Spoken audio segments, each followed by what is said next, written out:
오늘 우리 청년들과 함께 세상 속의 교회라는 제목으로 함께 말씀을 나누기를 원합니다. 이제 교회에 관한 말씀 오늘이 마지막 시간인데요. 이 세상 속에 있는 교회라는 이 제목과 여러분이 오늘 읽었던 본문이 좀 어울리지 않는데요, 이렇게 생각할 수도 있겠습니다. 그런데 하나님께서 처음에 창조하셨던 공동체, 그것은 바로 가정이기도 한데 이 아담과 하와에게 주셨던 이 공동체가 바로 처음에 초대교회라고 볼 수 있습니다. 최초의 교회라고 볼 수 있죠. 그러면 이 교회가 하나님이 만드신 세상 가운데 어떻게 존재하기를 하나님 원하셨는가, 이것을 살펴보는 것이 세상 안에서 우리 교회가 어떤 정체성을 가지고 있고 또 어떤 관계를 맺어가야 하는지 잘 나타내 준다고 볼 수가 있습니다. 그래서 오늘 말씀에 보면 이런 이야기가 있어요. 하나님이 하나님의 형상대로 사람을 창조하셨는데 이들에게 복을 주시고 그들에게 어떤 명령을 주셨냐면 생육하고 번성하여 땅에 충만하고, 그리고 땅을 정복하고 바다의 물고기와 또 공중의 새와 땅에 움직이는 모든 생물을 어떻게 하라고요? 다 다스리라, 이렇게 하나님께서 말씀을 하셨습니다. 이렇게 보면 우리 교회는 어떤 존재죠? 우리 사람은 세상에 대하여 어떤 태도를 가져야 될까요? 세상은 우리가 어떻게 해야 할 대상이에요? 다스려야 할 대상입니다. 맞아요. 근데 다스린다라고 하는 이 표현을, 이 말의 의미를 우리가 좀 잘 해석할 필요가 있습니다.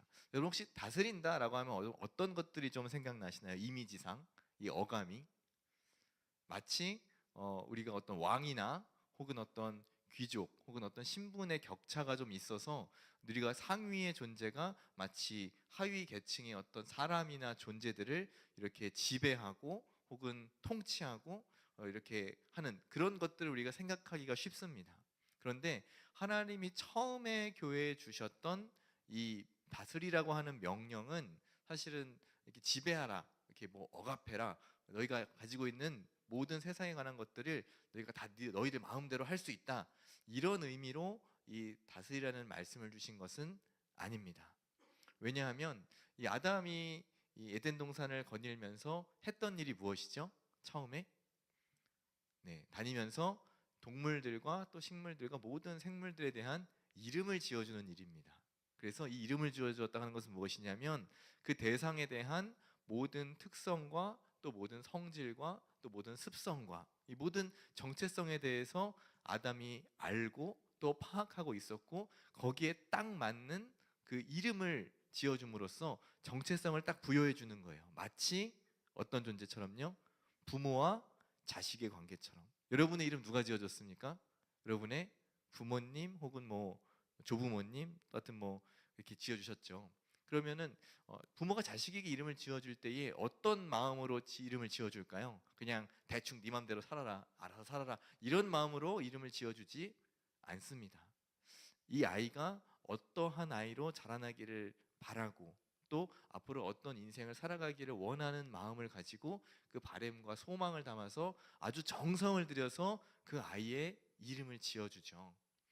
아담이 했던 일이 바로 그런 것이라는 뜻입니다. 그래서 우리가 세상에 대하여 어떤 태도를 가져야 되는가? 마치 아담이 이 세상에 있는 모든 것들을 사랑하고 보호하고 보존하기 위해서 이렇게 세상에 대해서 그렇게 살았던 것처럼, 하나님께서 교회에 주신 우리의 그 세상과의 관계는 무엇이냐면 이 세상이 하나님이 처음에 창조했던 그 모습대로 돌아가게 하기 위하여서 이 세상을 사랑하고 또 보호하고 보존해야 할 의무가 우리에게 있다 하는 것입니다. 그게 교회가 세상을 대하는 태도예요. 근데 문제는 뭐냐? 이 처음에 아담이 죄를 짓기 이전의 세상 속에서는 그것이 가능했습니다. 왜냐하면 죄가 없었기 때문에 처음 에덴에서는 그것이 가능했어요. 그런데 아담이 선악과를 따먹고 나서 이제 하나님 앞에 범죄한 이후에 인간의 타락하고 우리 마음 가운데 이 죄악이, 이 죄성이 들어온 이후에는 이 세상은 타락한 문화로 점점점 변질되어져 갔습니다. 그거의 가장 극단적인 예가 무엇이냐면 바로 아담의 아들이었던 가인과 아벨의 사건이죠. 그래서 가인과 아벨을 이렇게 서로, 가인이 아벨을 죽이면서 최초의 살인자가 되고, 또 이 가인은 나중에 쫓겨나서 어떻게 됩니까? 나중에 따로 혼자 살게 돼요. 그리고 다니면서 자기 후손들이 이제 생겨나고 또 가인 나름대로 성을 쌓고 또 나라를 이루면서 살게 되는데, 이 창세기에 보면은 가인의 족보들이 나옵니다. 거기에 보면 무슨 이야기가 나오냐면 가인의 후손들 중에 인간 문화를 만들었다는 것이 나와요. 그래서 이 유발이라고 하는 사람은 수금과 퉁소를 만드는 자의 조상이 되었고, 야다라고 하는 사람은 이 동물을 목축하는 목축업의 조상이 되었고, 두발가인이라고 하는 사람은 철이나 구리로 무언가 도구를 만드는 대장장이의 조상이 됩니다. 그러면 이 모든 문화들은 다 결국 무엇이죠? 이 철과 또 구리를 이용해서 뭔가 도구를 만드는 일, 농업하는 일, 목축하는 일, 또 음악, 우리가 하는 음악들, 이 모든 것들이 다 누구를 위한 거예요? 이 하나님을 떠나서 자기 혼자 살겠다고 뛰쳐나간 가인의 후손으로부터 이 많은 문화들이 생겨났습니다. 그래서 지금 우리가 누리고 있는 상당히 많은 이 세상의 문화들 중에서 하나님을 떠나서 하나님이 들어있지 않은, 하나님과 멀리 떠난, 하나님이 원하시지 않는 그런 문화들이 세상 문화 가운데는 많이 있다는 거예요. 그래서 우리가 필연적으로 세상 가운데에서 우리의 그런 정체성을 드러내고자 할 때에 우리는 세상 문화와 기독교적인 문화가 서로 부딪히고 충돌할 수밖에 없습니다. 그래서 이 문화라고 하는 말이 영어로 컬처죠, 컬처. 그래서 컬처인데, 이 컬처라는 말은 라틴어의 그 콜레레라고 하는 단어에서 유래했다고 합니다. 이 콜레라고 하는 단어가 무슨 뜻이냐면 경작하다, 농사짓다라는 뜻이에요. 그래서 농경사회, 농사를 짓고 사람들이 정착해서 모여서 살기 시작한 이런 문명의 시작이 하나님 중심이 아니라 누구 중심이었다는 거죠? 사람 중심이었다는 뜻입니다. 이 가인의 문화에서 비롯된 인간 중심의 문화에서 이 문화들이 시작되었다, 우리는 그렇게 볼 수가 있어요. 그래서 이런 특정한 집단의 모든 생활 방식을 우리는 다 문화라고 부르는데, 그럼 이런 문화는 뭐가 있을까? 우리가 세상을 바라볼 때 이 문화를 대할 때에 두 가지의 태도를 우리가 가져야 되겠습니다. 이 문화에는 우리가 어떤 문화가 있냐면, 타락 전에 인간 문화가 있고 타락 이후에 인간 문화가 있어요. 방금 우리가 이야기했던 대로 타락 이전의 아담의 문화는 어떤 문화입니까? 세상을 바라볼 때에 사랑하고 보호하고 보존하고, 그렇게 아담의 하나님의 말씀대로 다스려지는 그 문화가 바로 타락 이전의 선한 인간의 문화예요. 그리고 이것이 지금 우리에게 일부분 남아 있습니다. 다 없어진 건 아니에요. 아주 상당히 많이 남아 있죠. 그런데 그러면서도 동시에 뭐가 있냐면, 타락 이후에 인간의 죄된 문화가 우리 가운데 뒤섞여져 있다고 하는 사실입니다. 우리는 선한 문화와 악한 문화가 서로 공존하고 있는 혼란스러운 세상 가운데서 우리는 살고 있어요. 그러니까 우리가 헷갈리는 거예요. 그럼 우리가 보아야 될 이 타락한 인간 문화는 어떤 방식이냐? 이것은 죄로 오염된 여러 가지 문화들입니다. 여러분 세상에서 나가서 만날 수 있는 여러 가지 것들이에요. 우상을 섬기고, 또 이 우상에는 돈이나 여러분의 명예나 자기의 쾌락이나, 혹은 하나님을 떠나서 내가 스스로 높아지고자 하는 인간 중심의 인본주의적 모든 문화들이 여기에 다 들어져 있습니다. 그리고 요즘에는 여러분 혹시 포스트 모더니즘이라는 이런 용어를 들어보셨습니까? 해체주의라고 하는데요. 이게 뭐냐면 상대적인 거예요, 모든 게. 그래서 절대적인 가치나 진리는 없고 모든 것이 다 상대적이다라고 하는 이러한 사상들이 지금 이 시대를 다 지배하고 있습니다. 그러니까 절대적인 진리는 없는 거예요. 시대에 따라서, 상황에 따라서, 사람에 따라서 그때는 맞았고 지금은 틀릴 수도 있고, 지금은 맞지만 나중에는 다를 수도 있고, 같은 동시대라 하더라도 여러 가지 상황에 따라서 여기는 괜찮고 여기는 안 괜찮고, 그럴 수가 있는 세상에 우리는 살고 있습니다. 그러나 우리는 어떤 가치를 따르죠? 절대로 변하지 않는 영원한 진리인 하나님의 말씀을 따라 살아가는 사람들입니다. 그래서 이런 상대주의적인 세계관이, 이런 가치들이 우리의 생각 속에 은연중에 많이 들어와 있어요, 우리의 가운데. 그래서 은근히 하나님의 말씀이 진짜일까 의심하게 만들고, 이것이 상황에 따라 다르게 적용될 수 있다라고 생각하기도 하고, 이것이 또 다른 방식으로 전해질 수도 있다라고 우리가 여기는 것도 있을 수 있습니다. 그러나 하나님의 말씀은 결코 변하지 않는 진리인 줄로 믿습니다. 자, 그래서 이런 죄로 오염된 여러 가지 문화들, 생명을 가볍게 여기고 또 성적으로 타락한 그런 모든 모습들, 또 요즘에는 마약도 굉장히 큰 문제가 될 수 있죠. 쾌락을 위한. 그리고 또 다른 문제인데 사회적인 어떤 부조리들, 예를 들면 공정하지 않은 사회, 그리고 또 강자가 약자를 억압하는 사회, 또 돈이 많거나 권력이 있는 사람이 약자들을 착취하는 어떤 형태의 사회 구조, 이런 모든 것들도 사실은 죄로 오염된 인간 문화입니다. 그래서 이런 것들을 우리가 아주 철저하게 좀 배격하고 하나님의 나라가 이 땅 가운데 임하도록 우리는 애쓸 필요가 있어요. 그래서 이런 모든 일들, 그래서 우리 안에 어떤 것들을 우리가 좀 개선해 나가고 바꿔 나가야 되는가. 교회는 일단 1차적인 목적이 하나님을 예배하는 공동체입니다.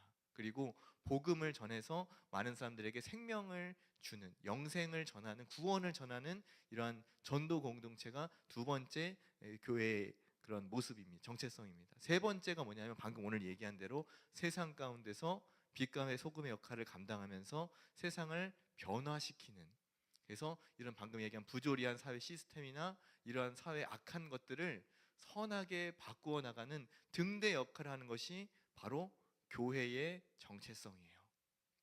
이런 것들에 대해서 우리가 무관심하거나 혹은 침묵하고 있거나 혹은 이것을 우리가 행동으로 옮기지 않거나 또 무지하거나 한다면 교회는 점점 타락하고 교회는 점점 이 세상으로부터 외톨이가 되어서 마치 그냥 혼자 떠 있는 그런 섬처럼 그렇게 고립이 될 거예요.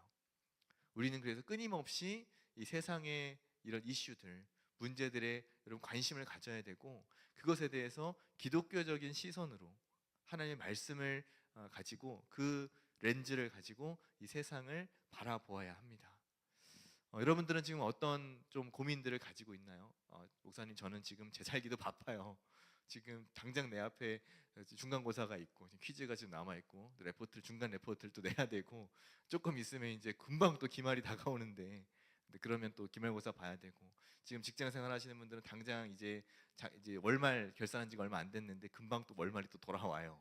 그리고 또 좀 있으면 또 이제 처리해야 될 일들이 또 내일 또 출근하면 있고, 많은 일들이 우리 앞에 쌓여져 있고 현실적인 이런 문제들이 우리 앞에 있지만 우리가 정말로 본질적으로 관심을 가져야 할 이러한 일들에 대해서 결코 눈을 돌려서는 안 된다고 하는 것입니다. 그래서 여러분들이 이런 모든 것들 가운데, 이건 일반적인 우리의 삶의 영역 가운데 이 기독교적인 가치들이 스며들 수 있도록 계속해서 우리가 노력해야 됩니다. 가족들 안에 어떤 가정의 문화에서도 여러분들이 변화시켜 나가셔야 돼요. 가정 안에 우리 가족은 다 믿는 집인데요. 근데 아무리 신앙으로 믿는 집이라 할지라도 그 가정이 하나님의 말씀으로 다스려지는가, 하나님의 말씀이 그 가정의 중심인가는 또 다른 문제입니다. 그래서 여러분들 냉정하게 판단하셔야 돼요. 우리 가정이 지금 그러한 가정인가? 그렇다고 한다면 그것을 계속 유지하고 더 하나님 앞에 나아가기 위해서 애를 쓰시고, 혹시 그렇지 않다라고 여러분 생각이 드신다면 이 일을 위해서 기도하셔야 합니다. 가족 안에 불신자가 있다면 여러분 전도하기 위해서 계속 기도하셔야 되고, 믿고는 있지만 신앙이 조금 떨어진 그런 어떤 우리 가족 안에 구성원들이 있다면 그 가족들을 위해서도 기도하셔야 돼요. 그리고 정말로 신앙이 우리의 삶의 실천이 될 수 있도록 가정 안에서 먼저 그것이 이루어지도록 여러분 기도해야 합니다. 그리고 더 나아가서는 우리 가정을 넘어서서 우리의 학교나 여러분이 다니고 있는 직장, 일터정, 기업이나 혹은 여러 가지 기관들, 또 이 나라에서 하나님의 말씀으로 다스려지도록 여러분 기도하셔야 됩니다. 그래서 확장해 나가셔야 돼요. 여러분, 만약에 이 나라가 지금 참 위기 가운데 있는데 하나님의 말씀으로 나라가 통치된다면 어떻게 될까요? 그 나라는 분명 잘 될 겁니다. 그러나 하나님의 말씀이 중심이 아니라 인본주의적인 생각과 가치관으로 각자의 이익과 또 정치적인 그런 당리당략에 따라서 정치가 이루어지고 있기 때문에 점점점 어려워지는 거예요. 서로 헐뜯고 싸우기만 바쁘고 정말로 국민을 위한 게 뭔지, 정말 이 나라의 미래를 위해서 무엇을 해야 하는지 고민하는 지도자가 나와야 합니다. 여러분 그런 지도자가 세워질 수 있도록 기도하시고 나중에 이제 곧 조기 대선을 하겠죠. 여러분 꼭 한 표를 행사하시길 바랍니다. 갑자기 선거운동은 아닌데 여러분 투명한 한 표가 나라를 살릴 수 있습니다. 아무튼 여러분 기도하시고 고민하시면서 정말로 나라를 위한 지도자를 여러분 위해서 기도하셔야 돼요. 이 나라를 위해서.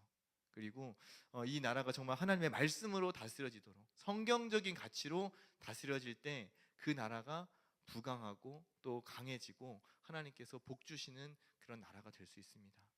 이 나라가 여기까지 온 것도 정말 하나님의 은혜예요. 저는 그렇게 생각합니다.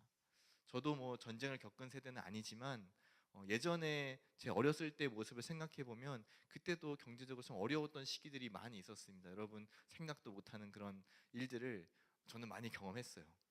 여러분 경험하지 못했을 수 있는데 그렇다고 제가 연식이 오래된 건 아니지만 여러분과 같은 20대입니다.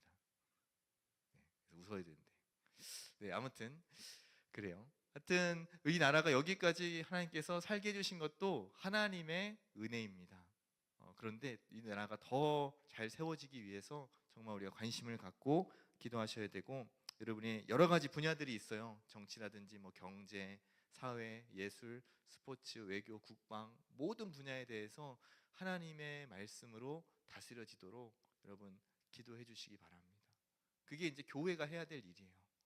기도하고 또 그냥 무작정 가만히만 있는 것이 아니라 때때로 우리가 목소리를 내어야 할 때에는 또 목소리를 낼 필요도 있습니다. 대신에 비폭력적인 방법으로 그리고 합법적인 테두리 안에서 우리는 우리의 목소리를 또 내어야 될 때가 있습니다. 그래서 이 문화에 대해서 이 세상에 관한 관계들을 얘기했는데요. 우리가 받아들여야 할 어떤 부분들도 있고 또 강하게 배척해야 할 세상적 문화도 있습니다. 그래서 죄로 오염된 문화들에 대해서 우리가 철저히 경계심을 갖고 잘 분별해서 이것들이 교회 안에 들어오지 못하도록 그래서 교회의 거룩성을 깨뜨리지 못하도록 교회가 깨끗하게 또 정결하게 유지되도록 우리가 지켜나가야 될 것이고요. 어떤 중립적인 가치들도 있어요. 예를 들면 뭐 과학기술이라든지 또 여러 가지 뭐 학문이라든지 이런 것들에 관해서는 이것을 어떻게 우리가 잘 활용해서 복음을 전할 수 있는 하나님의 영광을 나타낼 수 있는 그러한 도구로 사용할 수 있을 것인가 고민해야 하고 또 우리가 잘 이용을 해야 됩니다. 많은 이슈가 요즘에 또 되고 있는데 여러분 AI 잘 활용하고 계십니까? 또 하나의 많은 이슈가 있는데요. 잘못 사용하면 이게 뭐랄까요? 굉장히 불법 복제라든지 어떤 사람들의 지적 재산권의 침해라든지 또 굉장히 편리함 때문에 우리의 어떤 노력이나 이런 것들을 훼손할 수 있는 가능성이 충분히 있습니다. 지금 여러분이 지브리로 한 번씩 사진을 변환할 때마다 엄청난 그 누적 데이터가 그쪽 회사로 넘어가고 있다는 사실 여러분 기억하셔야 돼요. 이미 수천만의 거의 억 단위의 그 사람들의 그 사진 이미지 데이터가 그 오픈 AI에 지금 저장이 되었습니다. 여러분이 자발적으로 여러분의 개인 정보를 넘겨주셨어요. 어쨌든 그런 것들이 여러분 악용될 소지가 있습니다. 그럼에도 불구하고 우리는 또 이것을 잘 활용하면 하나님의 영광을 나타내는 도구로 충분히 사용할 수가 있겠죠. 그래서 이걸 복음적인 가치로 우리가 또 만들어서 활용할 수 있는 방법을 또 찾아야 되겠습니다. 그래서 여러분들이 이것들을 고민하고 기도할 때일수록 교회는 더욱더 건강해지고 또 든든하게 세워질 것입니다. 그래서 세 번째로 우리가 보아야 할 것은 무엇이냐면 이 국가와의 관계예요. 그럼 이 나라 가운데 우리 교회는 어떤 태도를 취해야 하는가? 성경 말씀에 기본적으로 예수님도 말씀하셨어요. 제자들이 세금 내는 것을 어떻게 해야 됩니까? 라고 물었을 때 가이사의 것은 가이사의 것에게 하나님의 것은 하나님의 것에 드려라. 하나님께 드려라. 말씀하셨죠. 무슨 얘기냐면 세상의 어떤 그 법과 질서와 이러한 테두리 안에서 이것들의 교회는 순복하고 순종할 의무가 있습니다. 기본적으로 세상 통치자들에 대하여. 전제는 뭐냐면 이들이 이 국민들을 위한 정치를 잘하고 있을 때에 이것을 순종할 수 있는 의무가 있어요. 그래서 기본적으로 국가를 유지하는 법이나 기초 질서에 우리는 잘 순복하고 따라야 합니다. 이것도 따르지 않으면서 보이지 않는 하나님의 법에 순종하겠다? 여러분 있을 수 없는 일입니다. 예를 들어서 강력 범죄를 행하는 사람이 내 이웃을 내 몸처럼 사랑하라는 계명을 지킬 수 있을까요? 다른 사람들의 것을 도둑질하고 빼앗고 사기치고 하는 사람이 과연 내 이웃의 재산에 대해서 탐내지 말라는 계명을 지킬 수 있을까요? 절대 그럴 수 없다는 거예요. 기본적인 법과 질서를 잘 지켜나가는 것이 우리 교회의 의무입니다. 그래서 교회는 그 어떤 공동체보다도 어떤 조직이나 기관보다도 이 법을 잘 지켜야 합니다. 잘 지켜야 돼요. 깨끗하게. 정말 털어서 먼지 하나 나오지 않도록 정말 잘 지켜야 돼요. 그럴 때에 사회적인 신뢰도를 우리는 되찾을 수 있습니다.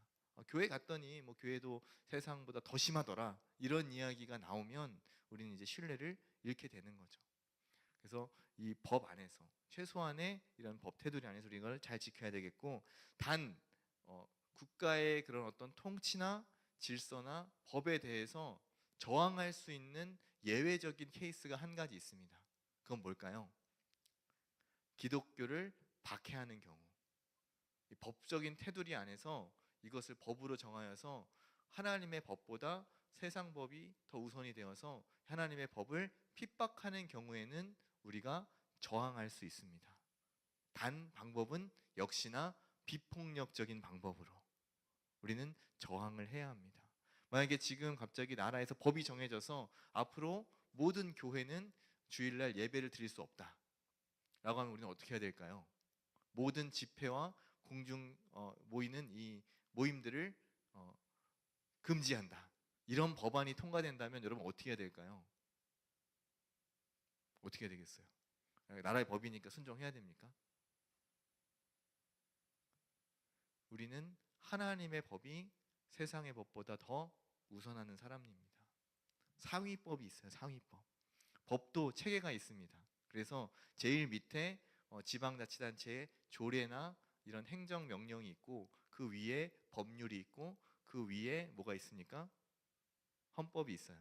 그래서 가장 상위의 법이 아니라고 하면, 밑에서 그렇다고 해도 헌법재판소에서 아니라고 하면 어떻게 됩니까? 이거는 위헌이다. 그럼 어떻게 됩니까? 그 법이 폐지돼요.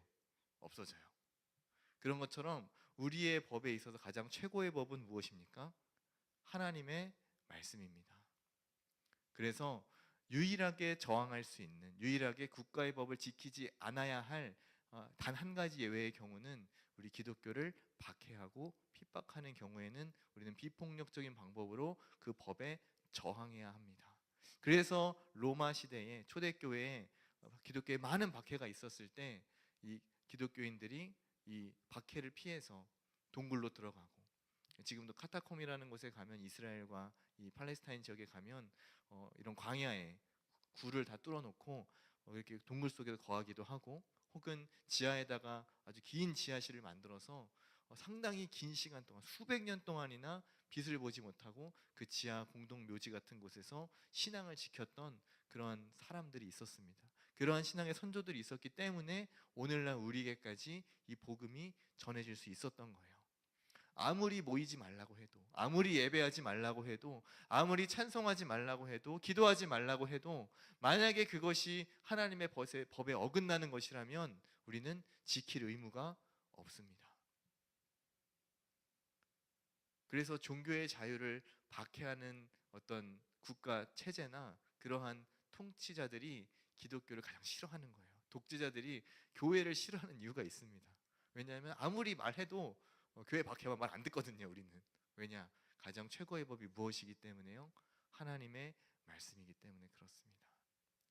그래서 여러분, 우리 안에 이 합법적인 테두리 안에서 기독교가 핍박이나 박해에서 벗어나서 자유롭게 우리가 활동을 할 수 있는 그러한 사회 구조 안에 있다면, 우리는 그 안에서 국가에 순복하고 또 더 좋은 나라를 만들기 위해서 우리가 먼저 희생하고 헌신하고 애써야 할 우리의 의무가 교회 안에 또한 있다라고 하는 사실을 여러분 기억하시기를 바랍니다. 그래서 또 특별히 여러분 생각해 볼 또 한 가지 상황이 있을 수 있어요. 우리가 지난 몇 년간 코로나라는 어떤 팬데믹 사태를 겪었죠. 근데 공익을 위해서 우리가 다른 대안을 또 찾을 때도 있습니다. 예를 들면 공적인 상황에서 이렇게 모두의 어떤 건강이나 생명이 위협받는 상황 가운데 우리가 거리두기를 하고 있을 때 그때 예배한다고 모이면 어떻게 될까요? 좀 어려워지겠죠.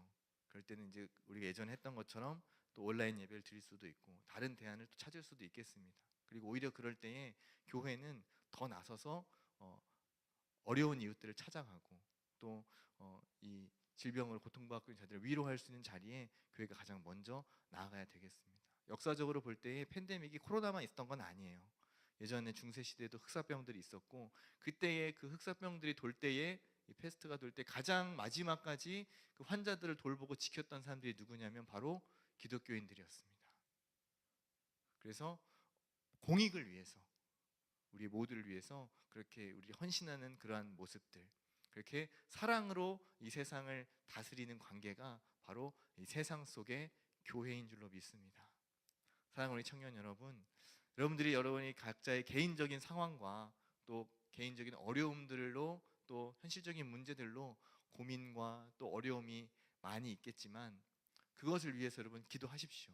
여러분의 개인적인 일들을 위해서도 기도하시고, 그러나 잊지 말아야 할 것은 우리가 나 개인만 살아가는 것이 아니라 나 한 사람이 바로 예수님이 이 땅에 보내신 교회의 한 공동체 일원임을 기억하고, 또 세상에 나갔을 때에는 내가 교회의 대표예요. 여러분이 만나는 많은 사람들 가운데 여러분이 성인교회 청년부의 대표로서 여러분은 많은 사람들을 또 만나게 될 겁니다. 그러할 때에 여러분이 그 세상 속에 교회가 되어서 그 안에서 하나님의 영광을 나타내고 복음을 전하고 많은 생명을 살릴 수 있는 그런 선한 영향력을 줄 수 있는 주님의 사람으로 우리 모든 청년들이 다 쓰임 받으실 수 있기를 바랍니다. 그렇게 되기를 우리 주님의 이름으로 축복합니다. 함께 기도하겠습니다. 여러분 기도하실 때에 이렇게 기도하셨으면 좋겠어요. 하나님, 우리 모두가 이 세상 안에서 하나님이 처음 말씀하신 대로 아담이 그 에덴을 다스리고 아담이 그 에덴을 사랑하고 아담이 그 에덴을 잘 보존하고 보호했던 것처럼 하나님, 우리 모두가 하나님 주신 이 아름다운 세상을 잘 보존하고 또 보호하고 사랑으로 다스릴 수 있길 원합니다. 우리가 강자인 것으로 착각하여 약자를 억압하지 않게 해주시고, 우리가 무엇인가 권리를 얻어서 무엇인가 힘을 얻어서 무엇인가 누군가를 지배해야 한다는 그런 생각들을 버리고 섬기는 종으로 오신 그 예수님을 본받아서 이 세상 가운데 그 섬김의 본을 실천하여 주님의 사랑을 전할 수 있는 그런 세상의 빛이 되는, 이 세상의 소금이 되는 그런 교회로 살게 하여 주옵소서. 우리 개인이 되게 하여 주시고 우리 청년들이 되게 하시고 우리 교회가 되게 하여 주옵소서. 또 이 땅에 있는 모든 조국 교회가 그렇게 하나님 앞에 쓰임 받을 수 있는 이 땅의 교회들이 될 수 있도록 다 같이 기도하며 나아가겠습니다. 다 같이 기도하시겠습니다. 하나님 아버지, 우리 청년들을 사용하여 주시고 우리 청년들 가운데 은혜 주시기를 간절히 원합니다. 하나님, 이 세상 가운데, 이 어두워져가는 세상 가운데 우리 청년들이 빛이 되어 또 소금이 되어 빛을 밝히고 또 이 썩어져가는 세상을 부패하지 않게 하는 소금이 되기를 원합니다. 우리 청년들의 삶 가운데 동행하여 주시고 한 사람 한 사람 그 말씀으로 충만케 해주시어서 주님의 선한 영향을 나타낼 수 있도록 역사하여 주옵소서. 우리 청년들이 살아가는 그 모든 걸음걸음마다 예수 그리스도의 향기가 뿜어져 나오게 하여 주시고, 우리 청년들이 가는 그 걸음이 십자가를 걸어가셨던 그 겟세마네 동산으로 가셨던 그 주님의 발걸음을 뒤쫓아 제자의 걸음이 되는 우리 청년들이 되게 하여 주옵소서. 아버지, 자기의 희생과 또 헌신과 사랑으로 이 세상을 잘 다스려 나가기를 원합니다. 하나님, 이것이 세상이 보기에는 미련하고 또 때로 부질없어 보이는 것처럼 보일 때가 있지만, 또 무능력해 보일 때가 있지만, 약해 보일 때가 있지만, 그러나 미련하는 것이 가장 지혜롭고 가장 약해 보이는 것이 가장 강함인 줄로 믿습니다. 하나님, 이러한 진리를 청년들의 마음속에 새겨주시고 이 진리를 마음속에 품고 지켜나갈 수 있도록 역사하여 주옵소서. 때때로 악한 영들이 또 사탄이 우리의 마음을 흔들고 우리의 믿음이 약해지게 할 때에 하나님께서 역사해 주셔서 이 모든 시험과 환난을 잘 이겨낼 수 있도록 지켜주시고 이 마음이 흔들리지 않도록 믿음 가운데 날마다 살아갈 수 있도록 성령 하나님, 우리 청년들 가운데 함께하여 주시옵소서. 청년들의 믿음을 단단하게 해주시고 이 믿음을 끝까지 이어갈 수 있도록 주께서 역사하여 주시옵소서. 네, 우리 가운데 있는 줄로 믿습니다. 하나님 아버지, 하나님께서 만드신 이 처음의 문화를 회복하기를 원합니다. 하나님 없이 우리 자신의 힘으로 살고자 하는 세상 문화가 아니라 나 자신을 위하여 모든 것을 소유하려 하고 쾌락을 누리려 하고 나 자신을 위하여 모든 것을 행하려 하는 우리 자기 중심성을 내려놓고 오직 하나님이 우리의 주인이 되시고 왕이 되어 다스리시는 하나님 나라의 문화를 만들어 가기를 원합니다. 하나님, 우리 청년들의 삶 가운데 이러한 은혜를 더해 주시고 우리 청년들 안에 하나님 나라의 문화가 임하게 하여 주옵소서. 우리 교회 안에 이런 문화가 임하게 해 주시고 이 나라 민족 가운데 그런 하나님 나라의 문화가 일어날 수 있도록 역사하여 주옵소서. 주께서 우리 청년들을 통하여 이 세상 속에 나아가 빛이 되게 하실 줄로 믿습니다. 하나님, 우리 청년들을 통하여 하나님 역사를 나타내시고 이 썩어져가는 세상 가운데 한 줄기 빛이 되어 주님의 사랑을 전하는 예수 그리스도의 증인 되게 하여 주옵소서. 예수님의 이름으로 기도드립니다. 아멘. 이제는 우리 구주 예수 그리스도의 은혜와 하나님 아버지의 크신 사랑과 성령 하나님의 교통하심이 세상 속의 교회로 한 사람 한 사람 살아가며 또 주님의 사랑을 또 그 은혜를 전하고자 결단하는 우리 모든 청년들과 함께 예배하는 성도들 위해 이제로부터 영원토록 함께 있을지어다.